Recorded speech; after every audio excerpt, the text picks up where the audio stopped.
Hey my demigods, what's going on? It's 13th Olympian, and today for you guys, I'm doing my first ever patch notes review, whatever, of the new upcoming patch 3.16, Fatal Awakening. So hope you guys all enjoy. Please like, comment, and subscribe for more. So this is my first one, so I'm gonna try to be as insightful as I can on the spot. Because usually when I try to be insightful, it takes like a little bit of thinking on my part. But since this is like kind of on the spot, I kind of have to like think of things to say and all that good stuff.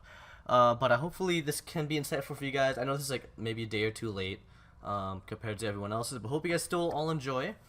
And let's begin. So it looks like there's a new goddess, Izanami. I want to say she's Japanese. She kind of sounds Japanese or Chinese. I don't know. Watch her be Hindu or something just because. But I've seen some gameplay of her. So far, what I really think, I'm not really going to go too in depth about her because I'm probably not going to be able to explain her abilities that well. But what I've seen of her, I really like how her basic attacks go, because it's like a new mechanic where it's like a boomerang kind of thing. You throw it out, it comes back to you, but it does damage on the way out and the way back. So that's pretty cool. And I've seen her ult on DM Brandon. I think that's pretty cool too. I want to play her maybe like in crap. I can't, like, not the live servers, the other one. Patch testing, something like that. I forget the name. Oh my god, it's like on the spot. I forgot the name already. But I want to check her. I wish I had the patch testing, whatever. I can't think of what they call the servers. I'm sorry guys, but I don't have that. All I have is like the base game SMITE, so I'll get that at some point. Don't worry. But yeah, new goddess, pretty cool. I think she's like a hunter or something like that. I think she'd be a mage, but from what I've seen, I think she's like a hunter. So all in all, pretty cool. I can't wait for her to come out. So a few new god skins. There's a Grindel War Fafnir, Oktoberfest Nuwa, Bun Bun Nox. That's pretty hot. Deathclap Sylvanas, and Hooten Hollerbachus. So I'm guessing this is for Labor Day. I think these three are maybe even just this one is for. I think the Fafnir one is for the season ticket. I think these two are just because why not? Achievements. Not really gonna go over those. Season ticket updates. So yeah, let's see, the Fafnir skin, another announcer pack, and global amount. Pretty cool. Alright, so this is where I'm gonna start getting into a few things. So let's see, ranked is having a few changes. So I read this earlier, how 3-man parties, stuff like that, isn't really gonna be allowed anymore.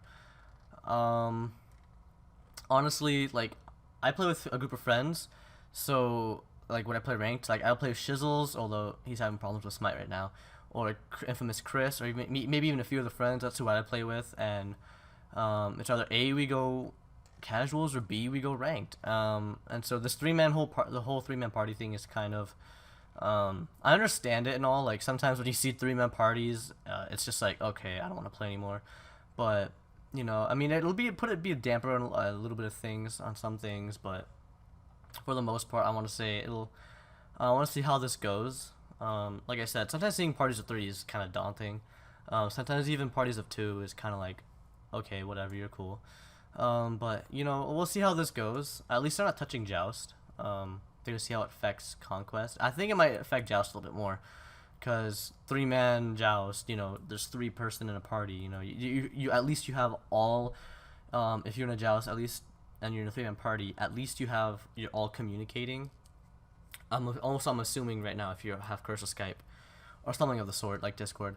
But at least if you're in a like 3-man party, you probably would have good communication. So in Joust, it might have a bigger impact than in Conquest, because at least in Conquest, if you have 3 people, there's still 2 more people that you're not really talking with unless you have Curse. So there's that to think about. But I think I'll see how this goes. I don't know yet. Miscellaneous, fix an issue. Yeah, I would have this problem. I think you guys may have noticed it too on my videos or by yourselves. Yeah, I hated this like a lot, because I'd be playing with Shizzles and I'd be like, why can't I get my 500 pot? And he's like, I got my pot. And I was like, well, I can't get mine. I'm like level 12, you know? So nice fix. Alright, so relic change, I guess. Let's see, Phantom, increased cooldown. And now affects allies. I think this is kind of cool too. I mean, the cooldown, yeah, whatever. No one was really, honestly, no one really used relics. To be completely honest, I think one of the only times I used relics, or not relics, my bad, Phantom, was when I was in a Joust match with Shizzles, and we were going against Kabrakin and an Odin, and we were like, okay, getting Phantom right there. But other than that, I don't think I've really touched Phantom. The fact that it now affects allies is pretty cool. Honestly, I don't see it getting too much more play. Honestly, I mean, yeah, it has this added bonus right here, but I don't think it's gonna get a lot of play. Unless you're going against like a Kabrakan, Odin, whoever else puts up walls. Does it go over past Ymir? I'm not sure. It probably does go past Ymir, but I mean, unless you're going against one team like that, I don't see anyone getting this anymore, really. Divine Ruin getting okay, increased magical power. All right, provided a powerful effect, but with a heavy cost of an item. Find a build. All the players feel bad. Yep. Okay, I'll go with that. Whatever. Magi's Blessing, reduced cost. That's great. The heavy crowd control on Magi's Blessing was always pretty cool, but for me it's either A, it was too expensive, or B, I don't think the protections should really are really worth it. I know it gives a lot of health, and the effect is really good, but honestly for the price at that point, like 15 protections and that amount of health, and that, I mean, you could probably argue, hey, it's worth it, but honestly I didn't see it as worth it. I really did not get Magic's Blessing at all. I might consider it now, now that it's like what, 200 gold less, but still, I wish they maybe buff the protections or even the health for that matter. Actually no, I think the health is fine. It's like 350 health. I think I just need to buff the protections a little bit. That's just me though. I don't know. Pythagorean's Piece, reduced cost. Okay, cool. Reduced magical power, passive aura 20 to 30, and lifesteal 10 to 15. Alright, I honestly don't even use this a lot either. So, this is going great so far. I don't know how to use half of these items. But, I think, because I honestly don't really go Pythagorean's. Just rather I go Bancroft's, or Poly, or even Divine Ruin for that matter. But Pythagorean's Piece isn't an item I've been getting consistently throughout all of my games, or any of my games for that matter. So I'd wait to see how this goes. I don't have any real input on this. But I like this little increase, the power decrease. I mean, I haven't seen anyone use this, so I think they maybe could have stayed with the power increase. I don't know, but that's just me. Spectral Armor getting a reduced cost too. All right, 2100 to 1900. Cool. Oh yeah, that's the one that I'm not sure if it buffs your cooldowns or if it gives them less, gives them more no, Witchblade. Never, I'm thinking of Witchblade right now, or Ritual Dagger. There we go. I was seeing Witchblade right here, and I was like Witchblade. All right. So this increased physical protections on Witchblade. I really like this. It's mainly used to counter a lot of things. Witchblade is. I was playing a game against Shizzles. I was going Erlang Shen. No, I think he was Erlang Shen. I forget who I was going against, but I had a lot of attack speed. And once he got Witchblade, I started losing those little fights because it was just the little bit of debuffing he does to your attack speed does a whole lot. And the protections he had from this, I mean, it wasn't good then, or it wasn't great, but I think now it'll be more viable.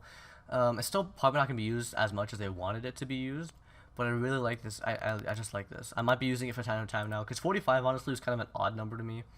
And it didn't give you a lot, but now that it's 60, I think it'll be more of a viable item to get, especially when going at something like an Erlang Shen, or maybe just a hunter in general. In a 1v1, this would be great. Arachne, nothing really changed.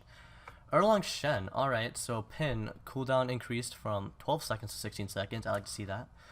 Pin provides Erlang Shen with a powerful tool in both wave clear and team fight presence. At 12 seconds, Pin was coming up too often, leaving enemy players feeling disadvantaged through most of the fight. By increasing Pin's cooldown to 16 seconds, players should have an easier time finding gaps in Erlang Shen's utility to properly punish him. Okay, so by the looks of it, it kind of looks like they're focusing this on team fights. I mean, alright. I think this isn't that big, maybe in a team fight, but in a 1v1, if you're a jungler, you're just catching people off guard. I think you really only use Pin once, maybe even twice, and that's about it.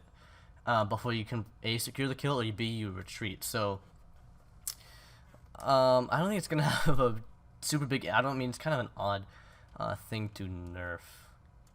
I think they should be nerfing the one that gives them Is that just? I think it's just one spot weakness. They should be nerfing that. This pin though, I mean, like I said, it's kind of odd. If you're in a 1v1, like I said, you're not gonna be, you're gonna use your pin like once or twice, and even then, like if your pin, like the stun runs out, you can always just use your 3, your like dash. You just have to do transformations, and you just go to the catch up to them anyways. So, I mean, it's nice they thought of nerfing him, but they didn't nerf him enough. Fafnir getting 2 nerfs. Alright, so it's Coerce, increased cooldown, and Endless Greed.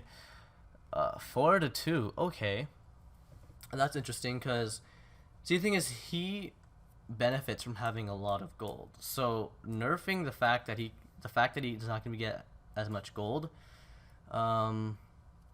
this might cause some problems because it like gold equals protections for Fafnir.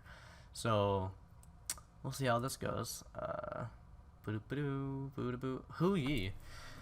Power shift to this patch addresses his performance at the highest end of play while also maintaining his core strengths. Mark of the Golden Crow was often putting a timer on the game that when reached, Hoo-yee became very difficult to box. Remove the 25% penetration. Okay, high res. So let's go with his Ricochet first. Base damage was increased, kind of by a lot once you get to like the last 3. Scaling increased. Okay, whatever. And bonus damage Ricochet. So I think this is more of a not really too big of a nerf, to be completely honest. Now if you're hitting triple bounces with every Ricochet, then you might have some problems due to the Ricochet decrease. But being as you're honestly only gonna be hitting your opponent like once or twice with this per like Ricochet, I think, see, because the thing is, you're only gonna be hitting him like once. You're gonna try to get the stun off. I mean, you get more power basically. That's it per hit, and it's kind of annoying. I mean, he's already OP, like especially with the Ricochet. Especially if you hit a Ricochet off, it does like 800 damage plus, so that's really annoying. But the fact the thing is, if they hit you once, it does kind of a lot of damage. 255 and then 65% scaling. All right, but then if you happen to hit a Ricochet, it's not gonna do as much damage, but it's still gonna do quite a lot of damage. Shiz was looking at this earlier, and he told me this is more of a buff on Hoo-yee than anything else. The Ricochet wise, I mean, they're not really nerfing it. But Mark of the Golden Bow. This is I don't like how they're moving the penetration from it. That's kind of what made Hoo-yee, like just that penetration alone. It's like a little on her like passive on Hoo-yee. I don't like how they're nerfing it. I mean, honestly, this is kind of a weird thing to do. The nerfing Mark of the Golden Bow, kind of buffing this. Honestly, I mean, I don't get this, or I don't get this. He was already AIDS enough, and then they go ahead and then they do this. It's like, what are you doing, Hi-Rez? Calm down. Nothing for Kali, nothing for Odin. Sylvanas getting some damage increased. All right. He's actually getting a lot of increases. Reduced cooldown. Okay, this is kind of cool to see. Honestly, I haven't played Sylvanas too much, but seeing this, I'm hoping he'll become more viable. Especially since we've kind of had like a little bit of a healers meta. This is kind of cool, I guess, seeing a buff in Sylvanas, but I'll see how that goes. The weird things I'm just weirded out by is Hoo-yee, Erlang Shen. I mean, thanks for thinking about him, high res, but really, Witchblade's nice. Everything else is nice. I mean, this, kind of iffy about. Relics, not really gonna see much use. See how that goes. Wait. See how that goes. Yeah, I really want just announcer pack. I don't know why. I just like announcer packs. Some skins, and there we go.